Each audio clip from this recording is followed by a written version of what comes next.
Le focus, gros plan sur une colère qui prend de l'ampleur en France, colère de la diaspora chinoise depuis des années. Ils estiment être victimes d'agressions, voire de racisme. Zhang Shaolin l'a payé de sa vie. Ce couturier est mort à 49 ans. 3 suspects ont été arrêtés. On va en parler dans un instant avec notre invité. Mais d'abord, ce reportage tourné à Aubervilliers en région parisienne.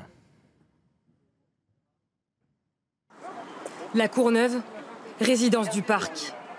Ici, la population est à majorité d'origine asiatique. Une communauté supposée aisée, cible de nombreuses agressions. Vol de portable, de sacs à main et agressions physiques. C'est arrivé 2 fois à Joël Huy. Elle n'a rien oublié de sa dernière agression. Il arrive, et puis derrière, et puis il me tape sur la tête. Ça me fait bousculer. Je suis un petit peu encore assez jeune pour pouvoir me rattraper, mais ils m'ont pris mon portable. Et ensuite, ils me redonnent un coup avant de partir, et puis voilà. Des violences qui ont atteint leur paroxysme la nuit du 13 juillet.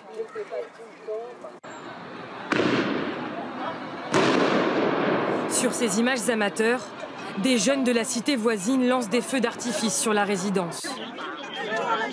La police intervient, mais les jeunes reviennent quelques heures plus tard. Ils sont revenus avec des armes et ils ont touché 4 personnes aux jambes et blessé gravement 2 personnes. C'est un de mes voisins qui habite là depuis longtemps. Il a eu 2 semaines d'hospitalisation. Face à ces violences répétées, les habitants du quartier ont décidé de se rassembler. Tous les soirs, ils font des rondes. On essaye d'être vigilants, on essaye donc d'être là, de se balader. Et on a toujours un œil aux alentours pour que nos papis, nos mamies, avec les petits-enfants, puissent jouer sereinement. La résidence est pourtant surveillée par des vigiles de 18 h à 6 h du matin. Il faut tout vérifier, les halls comme les parkings.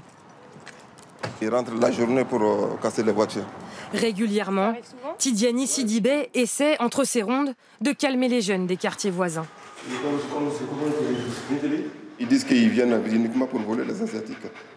Ils vous le disent, ça, les jeunes? Vous pouvez nous rappeler? Oui, parce que des fois, on discute avec eux pour les faire comprendre d'arrêter ces conneries.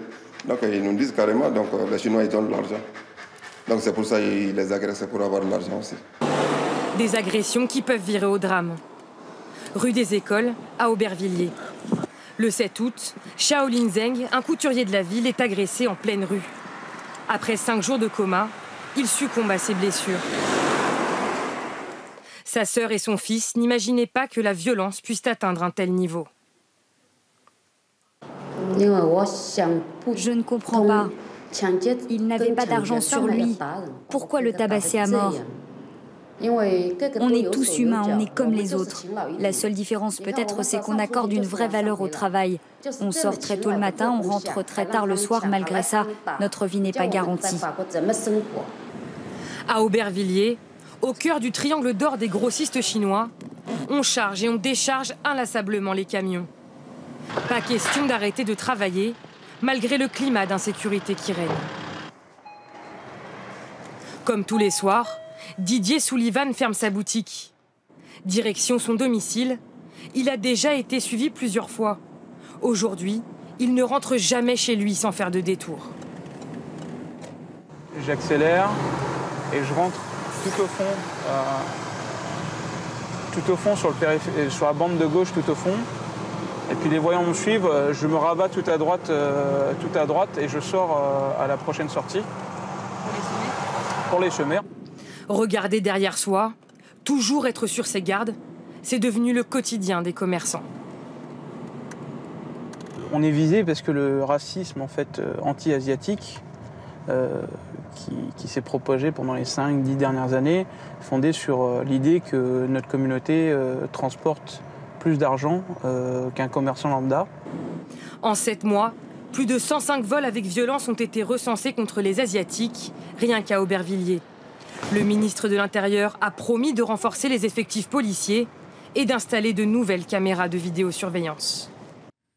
Avec moi en plateau, Tamara Lui. Bonjour, merci d'être avec nous. Vous êtes journaliste, présidente de l'association Chinois de France, France et de Chine et membre du comité de soutien de la famille de Shaolin. Vous organisez une nouvelle marche à Paris. Ce sera dimanche prochain. Pourquoi ? Ce sera le dernier dernier mouvement depuis le tram. Pourquoi ? Parce que y a ras-le-bol dans la communauté asiatique, je ne parle pas que les Chinois, parce qu'il y a trop d'agression, on se sent complètement visé et on se sent abandonné. On se sent complètement désemparé. On ne sait pas vers qui on peut revendiquer, vers qui on peut demander l'aide. Alors, la manifestation, pour nous, c'est une façon de tirer l'alarme. Surtout, on veut que la population, l'ensemble de la population prenne conscience que la violence est aggravée dans le 93. Surtout, il y a le préjugé qui tue. C'est-à-dire le préjugé, depuis des années, s'installer, comme on dit dans le reportage. C'est une sorte de racisme anti-asiatique qui s'installe dans la société française.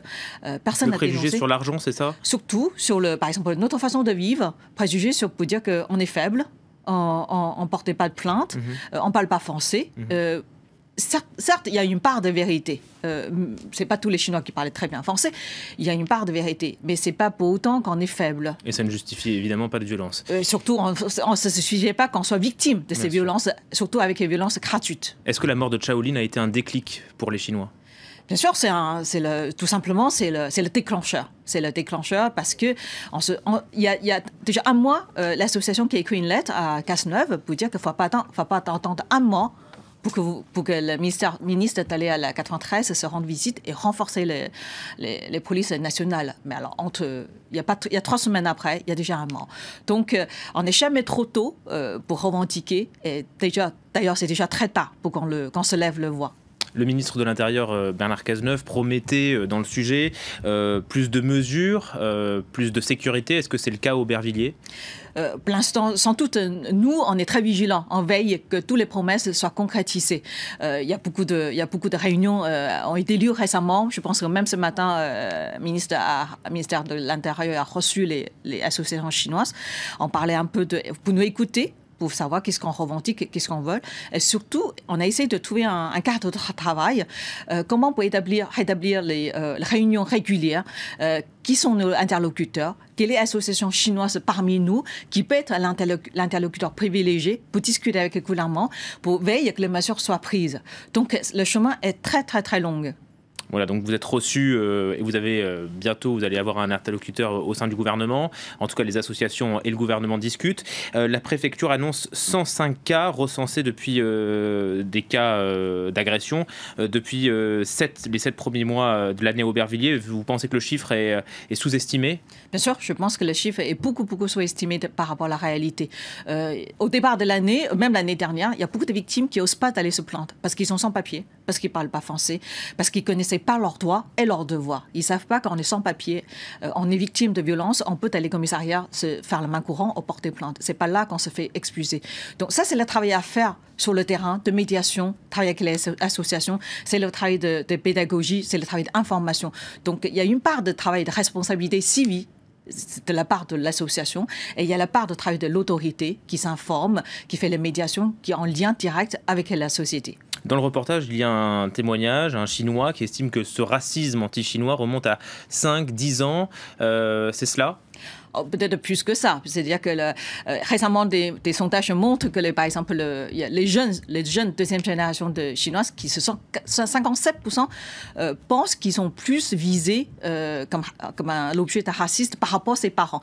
C'est-à-dire que la première génération d'immigration chinoise, quand je parle de ça chinoise, c'est asiatique, qui sont recueillis par la France. Après le tram en Asie, la population ressent une reconnaissance envers le pays. Donc, par exemple, beaucoup de Chinois ne pensent pas qu'il y a racisme qui existe. Ils pensent que le pays est tellement bienveillant, que les Français nous accueillent. Donc, on ne parle pas le racisme. Le racisme, pourtant, c'est insidieux. Les moindres moqueries, on a l'impression que c'est tolérable, c'est acceptable. Oui, les blagues anti-asiatiques, par exemple. Les chiens sont bons, est-ce que vous mangez de chiens tous les jours ? Il y a un moment, on dit, ça arrête là, on ne mange pas de chiens tous les jours. Donc, ce sont des propos assez... ça ne correspond pas à la réalité, ça devient des préjugés, ça devient des propos racistes. Merci beaucoup Tamara Lui pour votre témoignage sur France 24, journaliste et présidente donc de cette association Chinois de France, Français de Chine et membre du comité de soutien de la famille de Shaolin. Et on vous retrouvera donc dans les rues de Paris dimanche prochain pour cette grande marche. Merci beaucoup.